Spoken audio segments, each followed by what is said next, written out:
Welcome, everybody. Welcome to the I Am Real Estate Show. You're listening to Ray Smith, Sandra Johnson, and Danielle Johnson.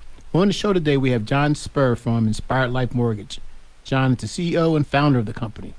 We'd like to say welcome to all the new listeners who are listening to us for the first time with a new time slot. We will be here every Saturday. This show discusses relevant topics in the real estate world as it is an ever-changing landscape. I like that. Okay. Sorry. He does sound effects and we narration. have guests from the industry who provide their perspective of real estate. Today we have a very knowledgeable and amazing mortgage lender from the old Pueblo, John Spurr. How you doing, sir? I'm good, man. You? Good to see you here. Yeah, sorry for that long intro. Hey, I don't remember a day that you're quiet, so we're good. In the sound effects, you're definitely no Eddie Murphy. I'll give you that much. Yeah, I'm working on it. When you said it's an ever-changing landscape and then you made the noise, I thought it was like the tree falling down in the ever-changing landscape. Good job. See, it all works out. Yeah. People think what I'm thinking, so that makes it really, really easy for us. But we want to welcome everybody for listening to our show for the first time, and we're really excited about being here on this time when you're probably bringing your kids home from soccer or basketball practice, and you were thinking about, hey, maybe it's a good time to start looking in houses. I know it's hot out there, but it's probably one of the best time, wouldn't you say, to start looking for homes? Yeah, nobody else is getting out there in the heat, although it is a little bit more tolerable than it has been. We are done with our 50-some days of over 100. It has been miserable. It's just been ridiculous. I don't remember the last time it was this hot. I wouldn't want to be in a car looking at a house when it's that hot. I wouldn't want to drive people around to do it. We're getting lots of showing requests for like early morning appointments, and we're like, we get it. Can we have a 4 a.m. showing, and it's not because I'm a weird person. I just want to be in the heat. Hey, and normally it's 8 a.m., but still, that's early for a real estate showing. It's also a good time for people who want to list their homes too, right? Absolutely. Yeah, we've got people back from their summer vacations. Kids are getting back into their school routines.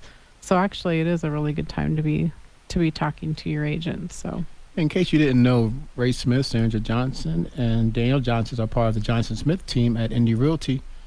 And Sandra is associate broker.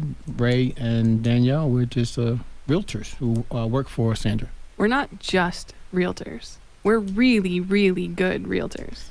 There you go. I'll second that. Okay, I forgot my adverbs. I apologize. I used incorrect adverbs. I apologize. And speaking of people that excel at their job, we couldn't be happier than to have John here on the show and talking about lending. I don't think you're going to find very many people in town that have the amount of experience that John has. I feel like you just called me old, but I just started at a really young age.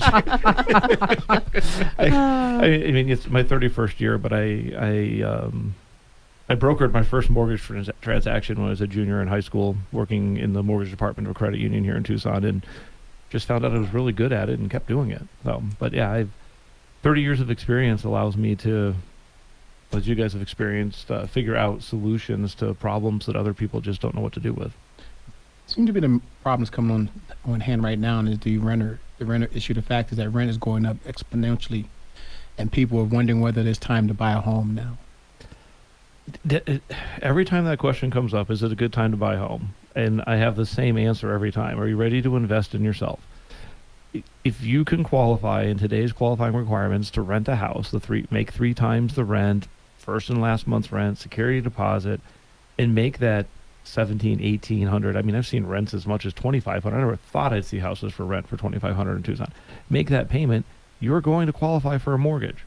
It's just, I don't know any other way to put it. If you qualify for the rental terms that are out there today, you're going to qualify for a mortgage. So would you rather pay the landlord's mortgage for them, or would you rather pay your own? I mean, I understand rates are high, payments are high, home values are high, but I'm not going to go write an $1,800 check and set it on fire. Just not going to do it. There are still investors that are buying properties, and they're buying them now. They're getting them ready, and then they're renting them out. And they have that mortgage. You pay the rent, you pay their mortgage, and a little extra in their pocket. I mean, I'm a landlord, and I sit here and tell people to go invest in themselves and stop renting. And I own rental properties, and I had one just vacate, and we're going to go in and update it. I'm going to put it back on the market for $400 to $500 a month more in rent than we were getting before. And that's what we're doing as investors because we Yep. because we can't. Because that's where your market's at. That's where it's at. Yeah. So again, if you can pay the $1,800 or $1,900 for that rental property, you could probably buy a house. What are you telling first-time buyers? What am I telling first-time buyers? Yeah, 'cause they seem to be the ones some of them that are very afraid about going out there and making a big investment. I have a long conversation with them, especially first-time home buyers, and it's more about budget than being afraid about buying a house or making the investment. What is our budget? Have you sat down and you know how much you spend on groceries and gas and insurance?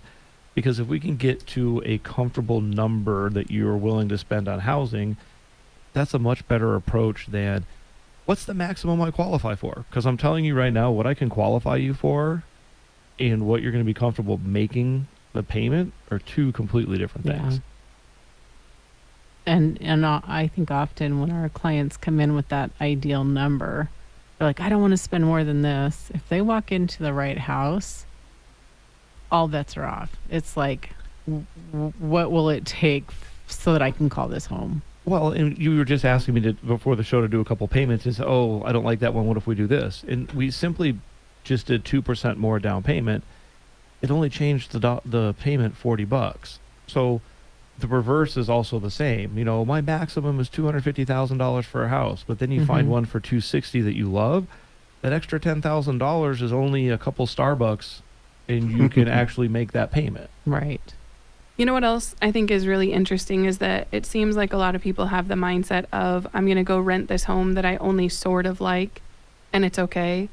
But if I buy a house, I have to love every single aspect of it. And, you know, you're not buying a house that you have to keep for the rest of your life. You're not stuck in this house if later on you decided it's not your favorite. It's an investment in your future. You don't have to love it any more than you loved the apartment. The other part of that is you rent a house that you don't really like and you can't change it. You go buy a house that hits 85% of your buttons. The other 15%, you can eventually get there. You can paint, you can change carpet, you can change tile, you can redo the kitchen. Heck, you can learn how to do this stuff yourself with YouTube videos today and do your own DIY. But I agree with you. People will settle to rent whatever piece of junk they can find. Yep. But then they want to make sure that house hits all the buttons, and I don't get it. I don't get it either. But that's why we're here, is to help them walk through that process and kind of, you know, there are things you can't change. If you got a bad floor plan, or if you're in a location that's horrible, you can't help that. Maybe with a lot of renovation, you might be able to kind of mask over the floor plan issue. But if you've got, everybody says, you know, good bones, if it has the right layout, there's so much that they can do with the house and do it over time. Doesn't have to be done the day they move in. So I think managing expectations and having options are the things that we can bring to the table. I would love to remind everybody that managing expectations is probably the main thing that we try to do to make sure you're where you want to be and you understand what are the possibilities that are going on in the market. And that's what we're here for. You're listening to the I Am Real Estate Show with Ray, Sandra, Danielle, and who is our guest is John Spurr, who is the CEO and founder of Inspired Life Mortgage.